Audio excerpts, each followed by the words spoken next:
Most business failures do not come from lack of effort, they come from wrong decisions made with incomplete understanding. In today's fast-moving world of organizations, startups, and corporate management, leaders must go beyond intuition and learn how to test assumptions, analyze variables, and validate hypotheses before taking action.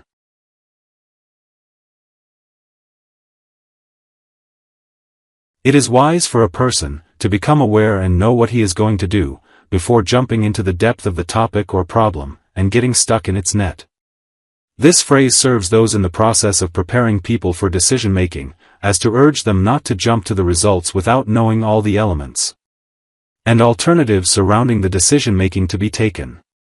Also, it serves as the brakes for those who are hasty and eager to obtain the results of the decision they made, without looking at the inevitability of good preparation for the elements of this decision, especially if this decision is related to the fate of people. As what happens in decision-making related to crisis, disaster management and risk assessment, etc. The riskiest thing about these elements are some patterns and structures related to decision-making, which are imperceptible, or difficult to see or to manage properly. Those we call the hidden forces, which contribute significantly in emerging of problems and crises, making the decision-making process difficult. And the continuity of its existence and interaction will certainly lower the quality of the results of the decision to be made. In order to reach a solution to this dilemma, and to be aware of these patterns and structures in order to manage them properly, it will be imperative for the decision-maker to go through some stages. Practice tests and know hypotheses. Detailed identification of the vocabulary of the environment in which the decision will be applied, and the external factors affecting it. The decision-maker must be prepared, and have the ability to dive, and be aware of all the details of this decision, especially with regard to the effects that will result upon its implementation. It is also imperative for the decision-maker to resort to each of the possible tests and hypotheses related to the details of this decision, in order to reveal patterns and structures with negative influences, so that he can manage them at least in a satisfactory manner, and in preparation for preventing the emergence of these influences, or limiting them.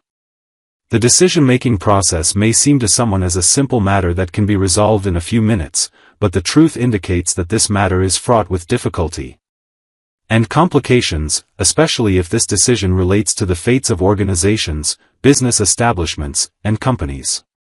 Decision-making is not an abstract process, but rather a process that includes many of the effects of the relevant variables.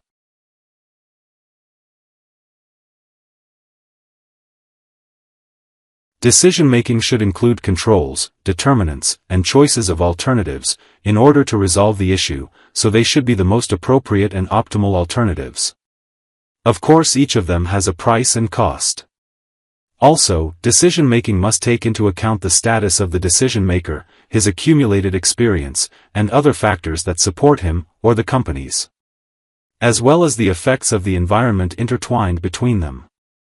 We must differentiate between the concept of decision-making and the concept of decision implementation. The decision-making process is a process that passes through a number of stages, starting with identifying the topic or problem, and taking note of all the details, then moving to the analysis stage, followed by the evaluation stage for this topic or problem, and then collecting information for decision-making, by proposing appropriate solutions at the beginning, and working on evaluating them, so that at the end, the best among them to be selected.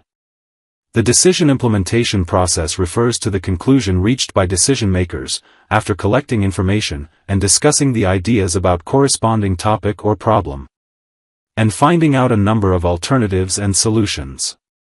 In other words, the decision implementation process is the process in which the selection of the most appropriate or optimal solution among a set of options comes in the form of a decision, made by a person or more authorized people to do so.